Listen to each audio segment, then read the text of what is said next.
O calvinismo e o arminianismo são dois sistemas teológicos que tentam explicar a relação entre a soberania de Deus e a responsabilidade humana em relação à salvação. O calvinismo recebeu este nome por causa de João Calvino, o teólogo francês que viveu entre 1509 a 1564. Já o arminianismo recebeu este nome por causa de Jacobus Arminius, é um teólogo holandês que viveu de 1560 a 1609. Ambos os sistemas podem ser resumidos em 5 pontos. O primeiro ponto do calvinismo é a depravação total, e o arminianismo também defende a depravação total. A depravação total, na visão calvinista, entende que cada aspecto da humanidade foi corrompido pelo pecado. Sendo assim, os seres humanos são incapazes de se aproximar de Deus por sua própria vontade. O arminianismo entende que o pecado afetou cada parte do ser de uma pessoa e que as pessoas agora têm uma natureza pecaminosa com a inclinação natural para o pecado. Sendo assim, cada ser humano fundamentalmente corrupto.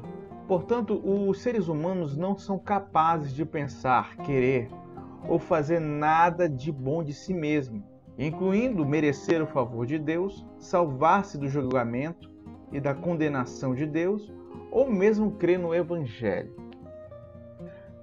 O segundo ponto é a eleição incondicional versus a eleição condicional. A eleição incondicional afirma que Deus elege as pessoas para a salvação baseado inteiramente na sua vontade e não em nada inerentemente digno na pessoa. Já a eleição condicional afirma que Deus decidiu soberanamente escolher para a salvação apenas aqueles que têm fé em seu Filho, Jesus Cristo. Deus conheceu de antemão, desde a eternidade, quais os indivíduos creriam em Cristo. A estes ele elegeu para a salvação. No terceiro ponto teremos a expiação limitada versus a expiação ilimitada. Estes dos 5 pontos é o mais polêmico. A expiação limitada é a crença de que Deus morreu apenas pelos seus eleitos. Já na expiação ilimitada, Deus providenciou a salvação para todas as pessoas por meio da morte sacrificial e substitutiva de Cristo por todos. Os benefícios da morte de Jesus são recebidos pela graça mediante a fé e são eficazes apenas para aqueles que creem. O quarto ponto temos a graça irresistível versus a graça resistível. A graça irresistível defende que, quando Deus chama alguém para a salvação, esta pessoa inevitavelmente virá à salvação.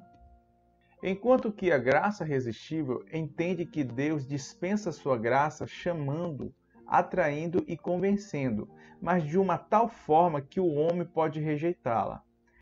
Aqueles que ouvem o Evangelho podem aceitá-lo pela graça ou rejeitá-lo para sua própria condenação.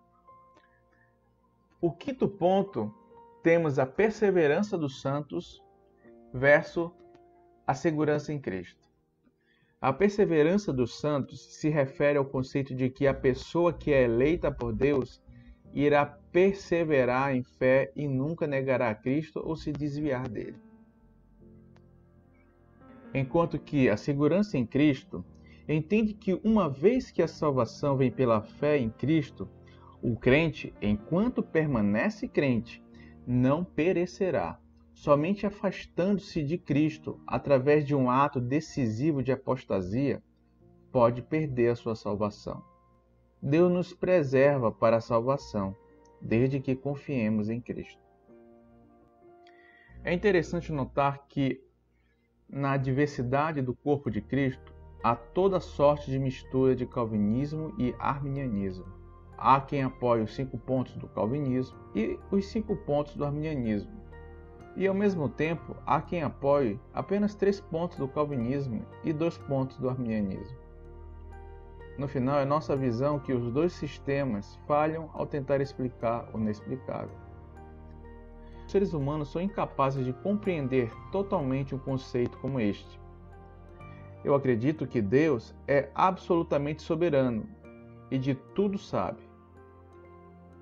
Mas também acredito que os seres humanos são chamados a fazer uma decisão genuína e colocar sua fé em Cristo para a salvação. Estes dois fatos parecem contraditórios, mas na mente de Deus fazem todo o sentido.